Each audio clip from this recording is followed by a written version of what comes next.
Hi நண்பர்களே. மந்திர கிணறு. ஒரு சிறிய கிராமத்தில் மந்திரவாதி ராஜன் ஒரு மந்திர கிணறு பற்றி பரவலாக கூறி வந்தார். அந்த கிணறு மந்திரம் மெய்ப்பொருளாக்கும் சக்தி கொண்டதாக கூறப்பட்டது. அந்த கிணறு கிராமத்தின் எல்லா மக்களையும் உலுக்கியதாக இருந்தது.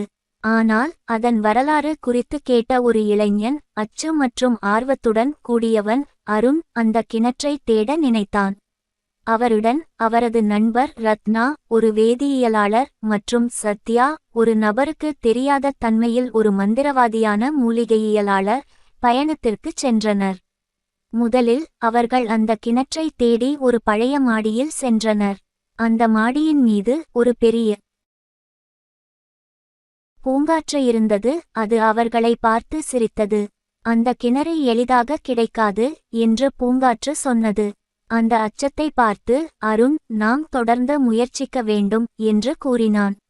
அவர்கள் குன்றின் அடிவாரத்தில் உள்ள கடலை கடந்து ஒரு பழைய கல்லை காண்கிறார்கள். அந்த கல்லின் மீது ஒரு சின்ன ரகசியம் எழுதப்பட்டிருந்தது. எனது சோதனையை தீர்க்க, சிரமங்களை ஒழிக்க வேண்டும் என்ற அந்த சின்னம். ரத்னா தனது அறிவுடன் அந்த கல்லில் உள்ள குறியீட்டை தீர்க்கும் முயற்சியில் மற்றவர்களை வழிநடத்தினார். அதற்கு பிறகு அவர்கள் ஒரு ஆழ்ந்த குன்றின் அருகில் சென்றனர். அந்த கிணற்றில் இறங்குவதற்கு சத்யா தனது மந்திரங்களை பயன்படுத்தி ஒரு பாதுகாப்பான பாதையை உருவாக்கினார். மூவரும் அந்த பாதையை பின்பற்றி கிணற்றின் அடியில் உள்ள ஒரு வியாபார பாடத்தை காண்கிறார்கள். அந்த கிணற்றில் ஒரு மந்திர கிணறு ஒரு ஆழமான ஒளியுடன் மெய்ப்பொருளாக இருந்தது. இந்த கிணறு மந்திரங்களை உருவாக்கும் சக்தி கொண்டது என்றார் அருண்.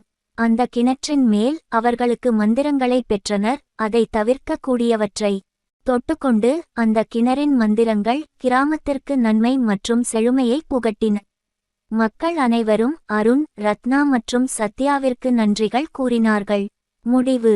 இந்த மந்திர கிணறு ஆர்வம் மற்றும் முயற்சியின் மூலம் அந்த கிராமத்தை செழுமையாக மாற்றியது.